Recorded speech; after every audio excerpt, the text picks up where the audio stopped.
Cláudio Tognoli, em parceria com o advogado e escritor Bernardinho Coelho, ele escreveu o livro A Caixa Preta do BNDES.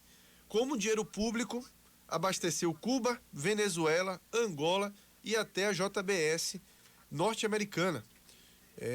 Este livro traz documentos e informações que mostram como o dinheiro do Banco Nacional de Desenvolvimento Econômico e Social, o nosso BNDES, jorrou para Venezuela, Angola, também gigantes nacionais, chegando até a JBS dos Estados Unidos. Cláudio Tognoli, muito bom tê-lo aqui conosco, a gente agradece a disponibilidade de falar com a gente, prazer muito grande conversar contigo na manhã desta quarta-feira, e a gente começa justamente perguntando de onde partiu a ideia, né, de escrever sobre, de aprofundar sobre o dinheiro, né, se debruçar sobre o dinheiro do BNDES que saiu do Brasil e que abasteceu outros países também. O que é que despertou e que isso poderia virar um livro de fato? Bom dia. Bom dia. A gente tem que pensar, Fernando, uma frase que eu escrevi também a biografia do Romeu Tuma Júnior, Assassinato de Reputações, e o Romeu Tuma Júnior conta uma frase que o Lula disse para ele, que no seu governo ele ia dar Bolsa Família para pobre, carro financiado a 90 meses para a classe média e BNDES para rico.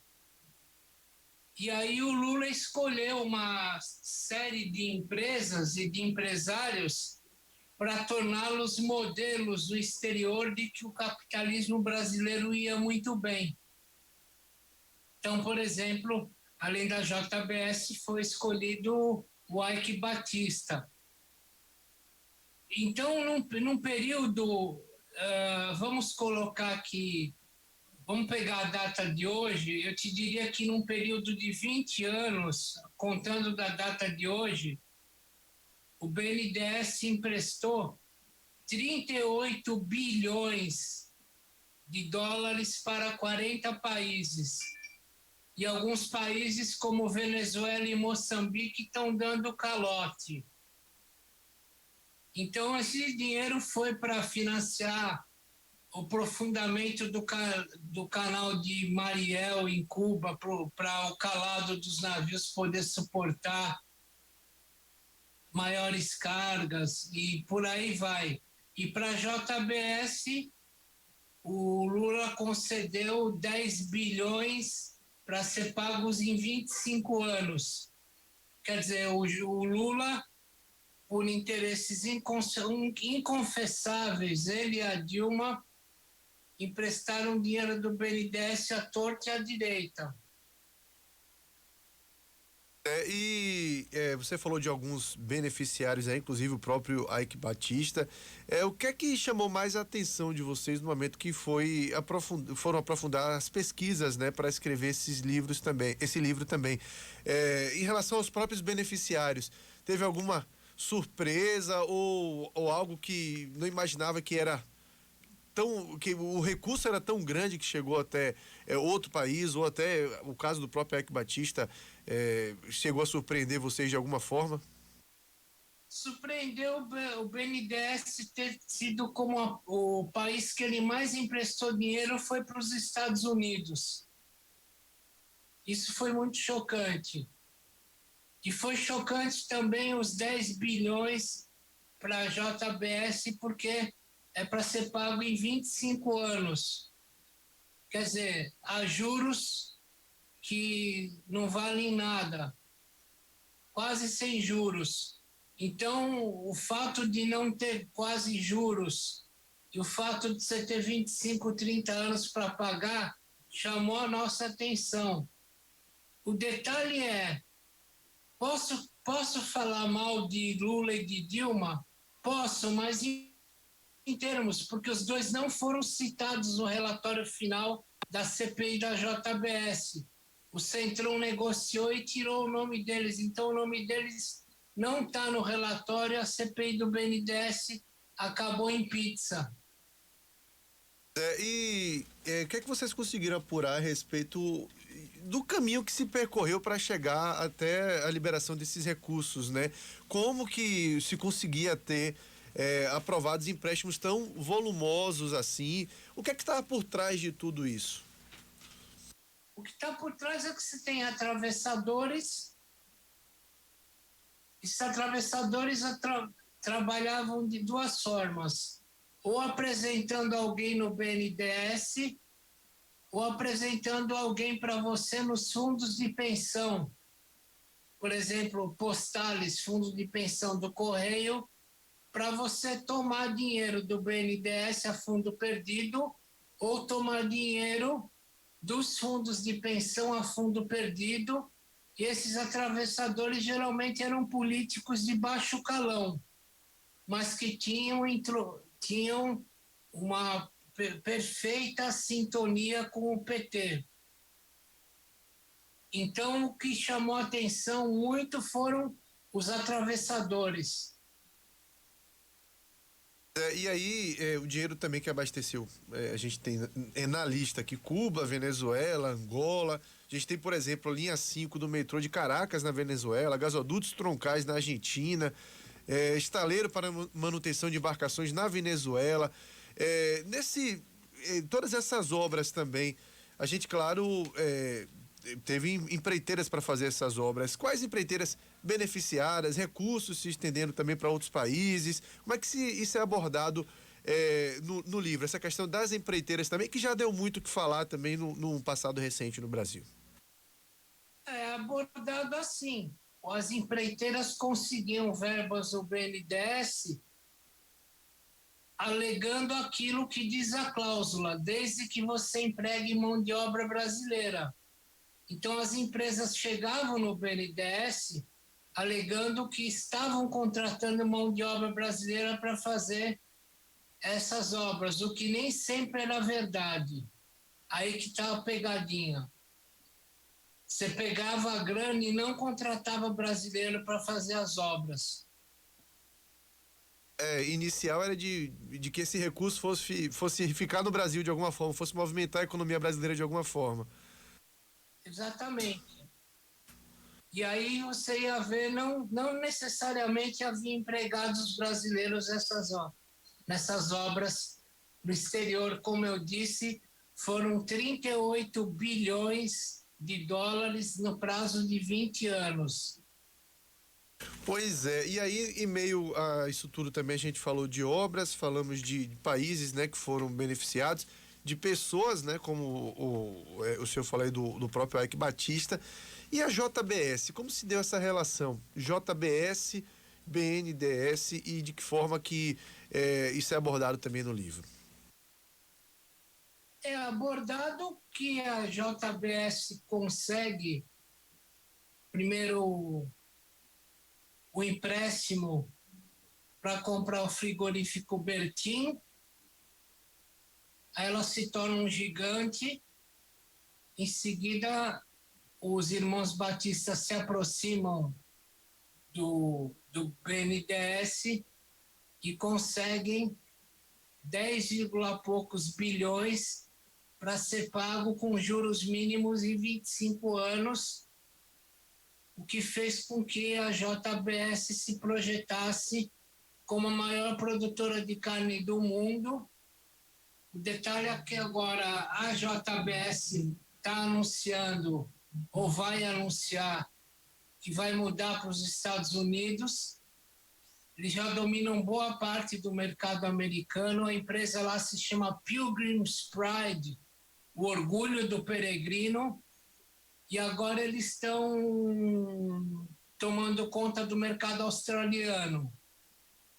E tudo isso nasceu com dinheiro do BNDES e não emprega necessariamente brasileiros. Pois é, e aí, falando especificamente do Eike Batista, né, nas próprias CPI do BNDES, uma coisa que chamou a atenção no depoimento dele foi que ele disse, né, de acordo com o juízo dele, de que a BNDES não teve prejuízo com o empréstimo que foi feito a ele. De acordo com o que foi apurado por você para escrever no livro, é possível discordar desta fala dele, concordar? Afinal de contas, foram 10 bilhões, né, aplicados nas empresas dele, enfim, como você disse, sem tanta justificativa para tal. O pior é que ele está pagando o BNDES, ele não é um cara que está dando chapéu. Quem está dando chapéu é Venezuela e Moçambique. Ele não mentiu. Fala dele, né? Mas ele não mentiu. Aí a fala dele. Pois é, então, na verdade, em relação ao próprio Ike Batista, se questiona muito mais a questão do critério utilizado, né? Seria mais ou menos isso também. Porque o Lula quis fazer, no segundo governo dele, quando a economia brasileira estava explodindo, no melhor sentido do termo, tudo dava certo, corria dinheiro, inflação baixa, dólar baixo. O Lula falou: eu vou querer fazer o Brasil alguns milionários para eu vender como símbolos do capitalismo brasileiro.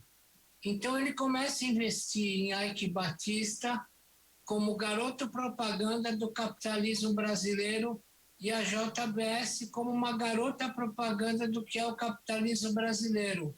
Isso foi muito pensado, inclusive publicitariamente.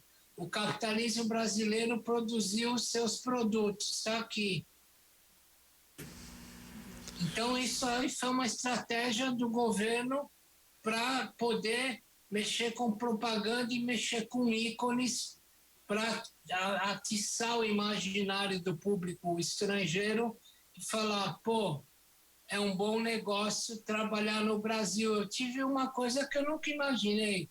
Um amigo meu do New York Times, repórter especial, veio me pedir se tinha vaga para ele trabalhar no Brasil, que o Brasil era o país do dinheiro. Pois é, olha só, que curioso, inclusive. Bom, a gente está falando algo que partiu, né, do governo Lula. De lá para cá, traçando essa linha do tempo aí, tendo Lula, depois Dilma, Temer e agora Bolsonaro. Algo mudou? O que é que você nota a partir desse momento, né? Traçando esse perfil dos governos até, né? Lula, Dilma, Temer e agora Bolsonaro. O que mudou no BNDES, até com a própria questão da CPI do BNDES, ou nada mudou?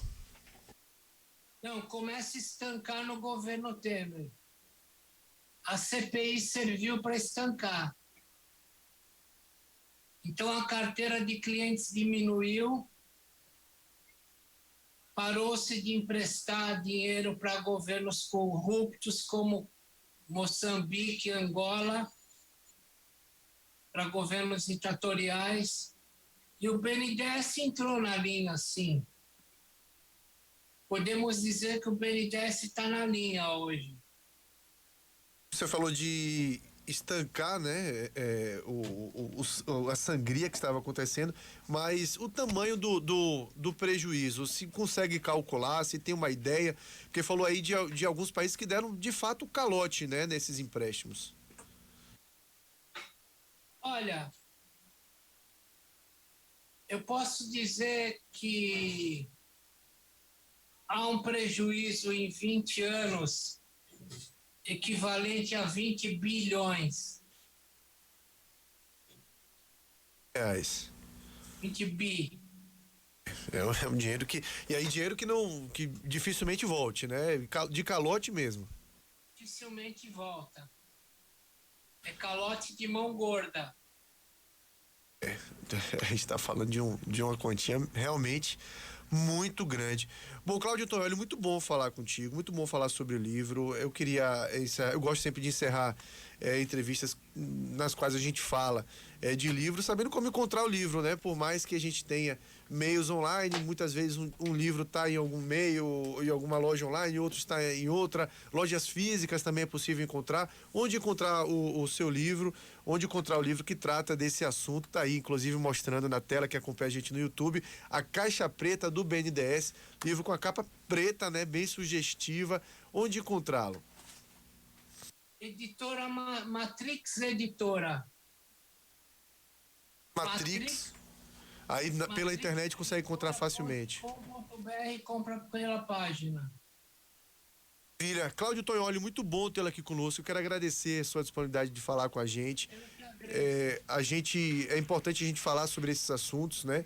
E é importante a gente ter pessoas, né, como você, que é um colega jornalista, escritor, se debruçando sobre assuntos que fazem parte da nossa história, seja de prejuízo, seja de coisas positivas ou negativas, né? Como foi o caso em relação a prejuízos mesmo que o BNDES passou. Muito bom falar contigo, um forte abraço, parabéns pelo trabalho, viu?